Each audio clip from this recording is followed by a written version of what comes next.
Hai, Assalamualaikum Mams dan Bunda di rumah. Kali ini Ma akan mengajak Mams dan Bunda untuk melihat tanaman sirih gading Ma yang berada di luar pagar. Nah ini Mams tanamannya, daunnya itu gede-gede Mams, kemudian rimbun, dan warna kuningnya itu lebih mencolok ya, lebih keluar dibandingkan dengan tanaman sirih gading Ma yang berada di halaman rumah Ma. Baik yang menggunakan media tanam tanah maupun dengan media tanam air. Padahal sebetulnya ini berasal dari indukan yang sama loh Mams, tapi perkembangannya sangat jauh berbeda. Nah yang di luar ini sangat pesat sekali.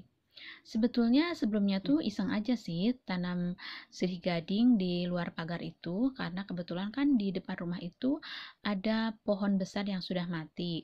Nah rencananya sih dengan menanam sirih gading ini, sirih gadingnya semoga bisa menjalar menutupi tanaman mati itu. Nah, setelah 6 bulan, gak nyangka banget, Mams. Tanamannya jadi tumbuh pesat, subur, daun-daunnya besar, juga daun rimbun. Seperti ini, Mams.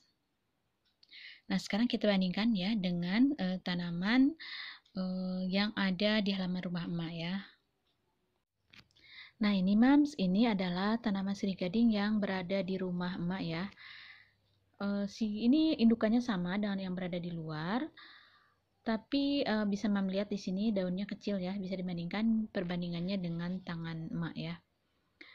Ini emak suka banget lihat sirih gading ditanam di dalam pot yang transparan ya, pot kaca. Jadi si akar-akarnya tuh kelihatan seksi banget. Nah, kemudian yang ini kita juga bandingkan dengan tanam sirih gading yang emak tanam di dalam pot dengan media tanam tanah ya. Sama ini juga daunnya kecil Mams, tidak seperti yang di luar pagar tadi ya Mams. Ini juga sama daunnya kecil-kecil. Kemudian kuningnya sih dia agak muncul ya dibanding dengan yang di toples kaca tadi. Nah, sekarang kita bandingkan lagi Mams dengan satu pot. Nah, ini juga sama indukannya juga karena mah berasal dari satu pohon ya. Ini juga daunnya kecil-kecil Mam. Padahal ini berasal dari indukan yang sama. Sekarang kita cari tahu kenapa. Nah, Mams, jadi rahasianya kenapa tanaman di luar itu bisa lebih tumbuh? Pertama, mungkin karena dia itu ditanam di tanah langsung ya. Jadi unsur hara atau nutrisi yang terdapat di dalam tanah itu jauh lebih banyak dibandingkan dengan nutrisi atau unsur hara yang berada dalam pot.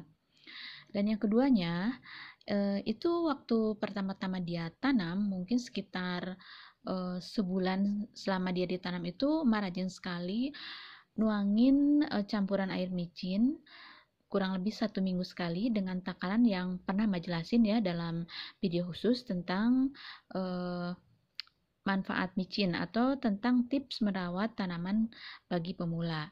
Nah, di situ ada dijelaskan bagaimana cara menggunakan pupuk dari micin ini, termasuk dari dosisnya seperti apa, kemudian aturan pakainya, frekuensinya, dan sebagainya lengkap banget.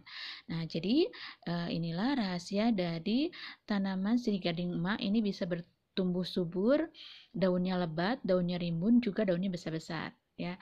Nah, jadi kalau kita menanam tanaman di dalam tanah langsung dengan di pot, biasanya yang di dalam tanah langsung itu bisa berkembang lebih pesat, lebih besar.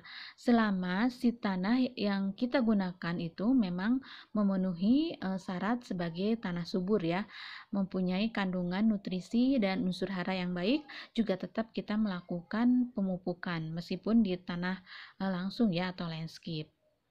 Nah, itu Mams rahasianya untuk mendapatkan tanaman sirih yang subur, daunnya rimbun seperti ini. Nah, nanti Mams bisa coba di rumah ya dengan menggunakan pupuk micin ini. Di video tersebut sangat lengkap sekali dan ini berdasarkan hasil penelitian ya. Jadi, takaran penggunaan micin dengan pembandingan airnya itu harus sesuai dengan takaran yang dianjurkan. Nah, di sana ada 2 cara untuk penggunaan pupuk dengan air micin ini. yaitu dengan cara siram akar dan siram daun. Nah, antara penggunaan untuk siram akar dan siram daun itu dosisnya berbeda ya, Mams, jangan disamakan. Jadi kalau yang untuk siram daun itu dosisnya itu lebih rendah karena kan langsung disiramkan ke daun. Apabila melebihi dosis yang disarankan, kemungkinan juga akan terjadi sesuatu yang kurang baik terhadap daunnya. Misalnya si daunnya itu menurut beberapa info yang pernah nyoba, kalau overdosis si daunnya itu menjadi lebih kering, malahan menjadi rusak, Mam. Jadi yang namanya menggunakan sesuatu yang berlebihan itu memang menjadi tidak baik.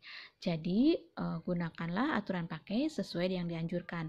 Apalagi ini merupakan hasil penelitian ya, Mams, jadi bukan sembarangan. Nah, begitu, Mams. Jadi jangan lupa ya, Mams, tonton video tentang penggunaan pupuk micin atau yang berjudul cara merawat tanaman hias bagi pemula.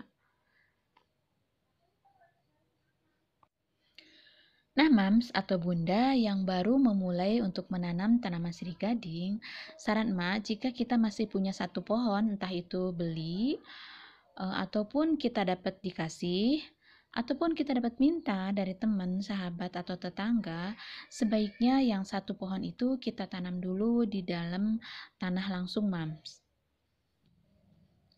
Nanti jika tanaman ini telah tumbuh subur, kemudian daunnya rimbun, batangnya banyak, nah baru bisa kita potong, kemudian kita kembangbiakan, kita bagi lagi menjadi beberapa pot. Baik itu menggunakan media tanah maupun dengan menggunakan media air. Bisa kita simpan di halaman rumah maupun kita simpan di dalam rumah. Dan tanaman ini sangat baik sekali jika kita simpan di dalam rumah, baik itu di ruang tamu, di ruang makan, di kamar tidur, di kamar mandi, ataupun di dapur sekalipun. Kenapa? Nah, biasanya kebanyakan tanaman itu jika malam hari harus dikeluarkan ya, Mams, karena umumnya tanaman pada saat malam hari dia mengeluarkan karbon dioksida. Dan karbon dioksida itu merupakan racun ya, karena itu merupakan sisa pembakaran, bukan udara yang dibutuhkan oleh tubuh manusia. Tapi ada tanaman tertentu yang pada malam hari itu justru menghasilkan oksigen. Dan oksigen itu yang baru dikeluarkan dari tanaman pasti oksigen yang masih bersih ya, Mams, tanpa polusi. Nah, beberapa tanaman yang menghasilkan oksigen pada malam hari termasuk adalah sirih gading salah satunya. Tanaman yang lainnya misalnya sansevieria. Nah, selain dia itu menghasilkan oksigen, dia juga dapat mengubah racun atau menyerap polusi yang ada di lingkungan sekitar kita. Mengubah racun menjadi pasokan oksigen segar, kemudian juga membantu mengatasi masalah pernapasan. Ini pasti berhubungan ya, karena menghasilkan oksigen yang bagus, jadi akan membantu mengatasi pernapasan. Kemudian juga mengatur sirkulasi udara di dalam ruangan, membantu menetralisir ruangan dari bau amis. Juga dapat membantu menghilangkan bau asap rokok. Dan secara psikologis, kalau asupan oksigen kita baik, maka itu akan menenangkan kondisi secara psikologis seseorang, Mams. Jadi banyak sekali manfaat dari tanaman sirih gading ini, Mams. Jadi bagi Mams dan Bunda yang belum ada tanaman sirih gading di rumahnya, boleh coba, Mams. Dan selain referensi dari video emak ini, Mams dan Bunda juga bisa mencari referensi lain ya, baik di YouTube yang lain maupun dari Google. Nah, Mams atau Bunda, itulah sedikit informasi mengenai cara menanam tanaman sirih gading supaya tanaman sirih gading kita menjadi tumbuh subur, daunnya rimbun, daunnya juga besar-besar ya, Mams. Semoga informasi ini bermanfaat ya, Mams. Assalamualaikum warahmatullahi wabarakatuh.